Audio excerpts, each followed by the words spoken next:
La Fresh Morning.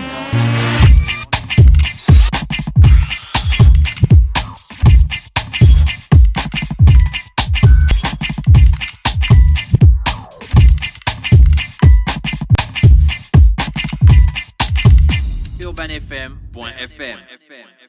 Le réveil matinal le plus haut de la capitale sur la radio. La plus haute de la capitale. Vous êtes sur les 104.5 Urban FM, la station urbaine. Vous savez que quand vous écoutez MC Solar, c'est clair qu'on va recevoir l'équipe de l'Institut français. Monsieur Antonin Raous est avec nous. Monsieur Antonin Raous, bonjour. Bonjour. Comment vous allez? Ah, très bien, merci. Alors, vous êtes accompagné de Anaïs. Effectivement. Bonjour. Oui, bonjour. Merci d'avoir accepté notre invitation. Vous relancez le PISCA. Effectivement. Après une première année, une première édition 2017, avec Anaïs Nalombina et toute l'équipe de l'ambassade de France, nous lançons une nouvelle édition du PISCA en 2018. C'est d'ailleurs une nouvelle opportunité pour tous les acteurs non gouvernementaux, qu'ils soient associations, fédérations, GIE, groupements d'intérêt économique, coopératifs, de venir, de présenter les projets pour financement sous forme de subvention. Il faut parler d'un volume, parce que c'est souvent demandé. En 10 mois... Là, cette année, ce sera plus de 140 millions. C'était plus de 120 millions en octobre 2017. Donc, vous voyez qu'en moins de 10 mois, c'est un effort de plus de 260 millions de francs CFA pour des projets portés par des acteurs non gouvernementaux et dans la limite de 30% par des acteurs gouvernementaux. Madame Bombina, depuis que vous avez lancé le PISCA, quel bilan faites-vous? Alors, on a eu l'année dernière plus de 70 projets. Oui. Sur les 70, 10% ont été sélectionnés. Dans ces 10%, donc 7 projets, nous avons des projets qui ont atteint une maturité plus ou moins importante. Certains sont en cours, certains sont déjà pratiquement terminés. Le bilan, il est très positif. D'abord pour l'engagement de tous les jeunes associations notamment, dans leurs projets, dans la réussite des projets, dans la gestion des fonds également, qui était une inquiétude au départ. Et on a mis un accompagnement en place pour que tout cela se passe bien. Dans la gestion des fonds, vous blaguez pas, quoi. Vous faites un véritable... C'est pas un accompagnement, mais c'est un suivi, marquage à la culotte, direct, comme au football. Alors, on connaît tous. Vous avez un peu l'expérience du terrain. On sait que quand on donne les financements aux associations, ça va construire les maisons au village. Non, en tout cas, l'important, c'est d'aider les gens à se former et de leur permettre de réaliser le projet pour lequel ils ont postulé. Donc, nous, on ne va pas leur permettre de réaliser un autre projet, ça c'est sûr. On va les aider à réaliser un projet à fort impact pour l'environnement dans lequel ils évoluent, qu'il soit social, qu'il soit sur la biodiversité, qu'il soit sur l'entrepreneuriat. L'important, c'est l'impact de leur projet et la réalisation finale. Et c'est aussi qu'ils acquièrent de nouvelles compétences. Donc, c'est les aider aussi à pouvoir postuler pour de futurs projets à l'avenir, à pouvoir gérer des fonds de façon autonome, je dirais.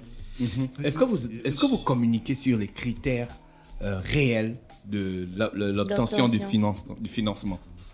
Alors bien sûr, on communique, on a donc un guide sur le site de l'ambassade de France, un guide que l'ensemble des personnes souhaitant porter des projets peuvent télécharger avec les critères, notamment les lignes directrices, les axes principaux. Alors, la question du développement local, de l'insertion de la jeunesse sont des critères très importants, mais aussi la question du droit des femmes et des enfants, bien sûr, et puis la question du regroupement et de la mise en réseau des acteurs de la société civile, très important, et des axes prioritaires, le genre et le numérique. Oui. Voilà.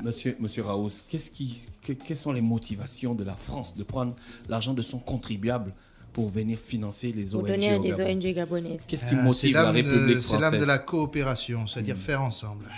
Faire ensemble, c'est appuyer des pépites, des franco-gabonais. Je peux revenir, je vais répondre dans la profondeur, mais si je peux revenir sur un point qui est important par rapport au fond, c'est que on contractualise. C'est deux entités juridiques qui contractualisent. Donc, s'il doit y avoir litige, il y a litige ça peut aller, ça peut être resté en justice. Il faut bien le signaler. On est dans un cadre contractuel juridique. Oui. Il faut expliquer ça aux ONG. C'est pour ça que le premier critère attendu, c'est une déclaration, un récépissé de déclaration au minimum provisoire. D'accord. En ce qui concerne nos motivations, c'est celle-là. On est en coopération, on coopère, on fait ensemble. Et il y a comme cela des pépites, des gens motivés, plein de talents, et si on peut les accompagner et surtout leur permettre de développer des partenariats avec le monde francophone. Parce qu'aujourd'hui, le Gabon, qui est un PRITS, un pays revenu intermédiaire de la tranche supérieure, n'a pas accès à des mécanismes de subvention comme d'autres pays. Oui. Si une ONG souhaite se développer selon le modèle choisi, elle doit pouvoir avoir accès à des subventions, que ce soit en France, directement en Europe ou ailleurs avec le monde francophone. Et pour cela, il faut des partenariats. Et donc, le PISCA, ça sert aussi à ça, à permettre à ces talents, aux talents gabonais que l'on voit, que l'on accompagne, qu'Anaïs et moi accompagnons le mieux que l'on peut, c'est de pouvoir aussi développer des partenariats structurants. Et ça, c'est un volet très important. Cette année, Madame Voumdina, vous avez orienté sur quoi, sur quel domaine vous allez financer les ONG?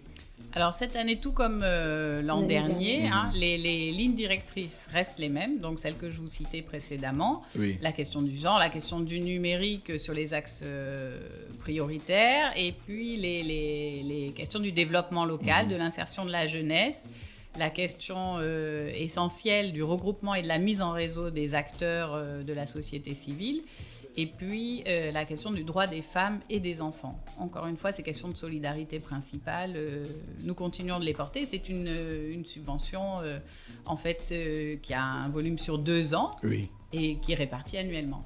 Donc les lignes directrices restent les mêmes et elles sont toujours téléchargeables sur le site de l'ambassade de France au Gabon. D'accord. Donc le PISCA vous apporte une subvention financière, mais à côté de ça, il y a aussi tout l'accompagnement dont parlait Antonin, mais on parle de quel accompagnement exactement ? Alors on parle avant tout d'un accompagnement humain, c'est-à-dire d'un suivi personnalisé de chaque projet, d'un accompagnement au jour le jour pour permettre non seulement la naissance du projet, sa gestion, son suivi, son évaluation. Donc on accompagne chaque association porteuse de projet selon sa propre maturité, comme je le disais tout à l'heure. Donc peut-être pour certains, ce sera plus un accompagnement sur la question de la gestion financière et de l'évaluation de projet. Pour d'autres, ce sera plus de l'accompagnement sur la création d'outils bien spécifiques. Et encore pour d'autres, de la mise en relation peut-être avec d'autres acteurs qui va leur permettre de développer, de donner de la visibilité à leur projet. Donc vraiment un accompagnement individualisé dans l'objectif d'un renforcement des capacités de ces acteurs de la société civile gabonaise. L'année dernière, 70 projets. Cette année, je pense que vous savez que vous en aurez peut-être le double. Donc, c'est quand est-ce que le PISCA, si on peut dire comme ça, sera ouvert, où les gens pourront candidater et quelles sont les procédures à respecter, où est-ce qu'on peut retirer les dossiers de candidature, comment est-ce qu'on peut faire, et enfin toutes les informations utiles en fait. Alors oui, plusieurs points là-dessus, effectivement. Merci Gina. Nous allons dès demain, vendredi, à 10h à l'Institut français, avoir une grande réunion publique. La réunion que vous faites souvent chaque année, là. C'est ça, pour présenter le dispositif. Donc on invite vraiment toutes les personnes, n'hésitez pas, venez à l'Institut français demain à 10h. Ensuite, concernant le calendrier, vous pouvez d'ores et déjà retirer les dossiers sur le site internet de l'ambassade de France au Gabon, les dossiers de candidature. Vous avez jusqu'au 11 mai pour rédiger et présenter votre projet. Par la suite, le projet sera sélectionné entre le 25 et le 26 mai pour un financement immédiat. C'est quand même 215 000 euros, plus de 140 millions. Cette année, oui, c'est plus de 140 millions de francs CFA à destination de la société civile. On en parlera vraiment demain, vendredi. On compte, n'hésitez pas. On veut effectivement, vous parliez peut-être de double de projet. Le service de coopération, c'est un service qui est ouvert. Il ne faut pas hésiter à venir nous contacter. Il ne faut pas hésiter à venir. Et demain, on sera là. Gina, vous avez bénéficié d'une subvention du PISCA. On a bénéficié de la subvention du PISCA de l'année. Notre projet est en phase de test en ce moment. En phase de test seulement. Mais on respecte notre calendrier. Non, on respecte notre calendrier. Est-ce que vous êtes satisfait de leur travail? Oui. Non, soyez honnête. Mais tout à fait. On est entre nous. On est entre nous, je sais pas où. Tous ces projets qui ont été signés en octobre, ils ont une durée d'exécution de 12 à 18 mois. Pour l'instant, on est serein avec Gina. Pour l'instant. Nous sommes en phase de test et ça respecte parfaitement notre calendrier parce que dans le mois de mars et avril, on devait être dans la phase de test. Donc, on teste ça via notre réseau d'associations partenaires qui nous accompagnaient, mais aussi des jeunes qui nous ont accompagnés. Non, j'explique. Qui nous ont accompagnés dans la mise en place de notre projet. Mais ça, je l'explique pour toi parce qu'Anaïs le sait et Antonin le sait aussi. Donc, je l'explique plus pour toi et pour les auditeurs, en fait. Donc, oui, on a bénéficié du PISCA de l'année dernière et notre projet, c'était la la création d'une application mobile dédiée aux jeunes filles. Et donc, demain, on sera à l'Institut français à 10h avec les membres de notre ONG et on va expliquer l'apport du PISCA, ce que ça a apporté à notre ONG, ce que ça nous a aussi apporté à chacun personnellement. Ça nous a beaucoup aidé d'abord à bien structurer l'organisation financière de notre ONG parce que le marquage à la culotte dont tu parlais tout à l'heure, peut-être qu'il le néglige un petit peu, mais c'est vraiment un marquage à la culotte. C'est comme on dit, quand quelqu'un te donne son argent, il a vraiment envie de savoir ce que tu fais de ça. Donc nous, ça a été hyper important pour nous parce que à gérer des petits projets où c'est en fait des dons que l'on vous octroie comme ça sans véritablement grande pression, on n'a pas cette organisation très stricte et très présente de fournir des rapports financiers, de fournir des rapports d'activité, de faire des réunions, de faire des procès-verbaux de toutes les réunions que l'on fait et ainsi de suite. Donc, c'est tout ça qu'on a pris en fait avec le PISCA et je pense que ça nous a rendu beaucoup plus professionnels. Donc, demain, on sera là-bas à 10h. Et puis, on va discuter tout ça.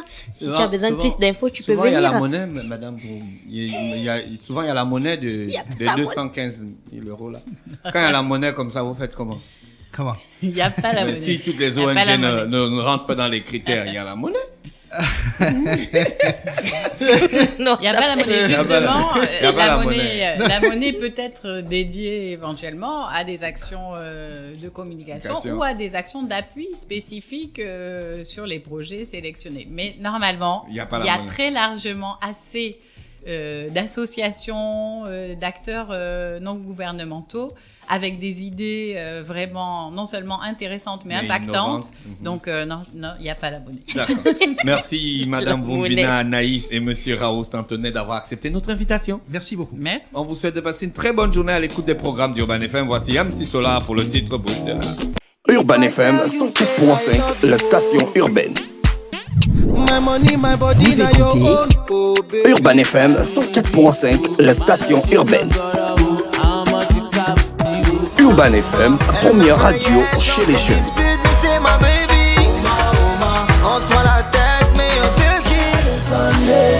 Urban FM, la radio des musiques urbaines.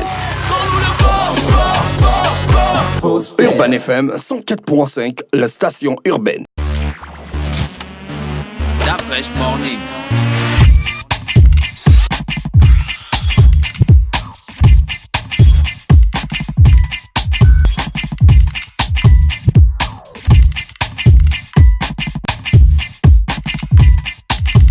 UrbanFM.fm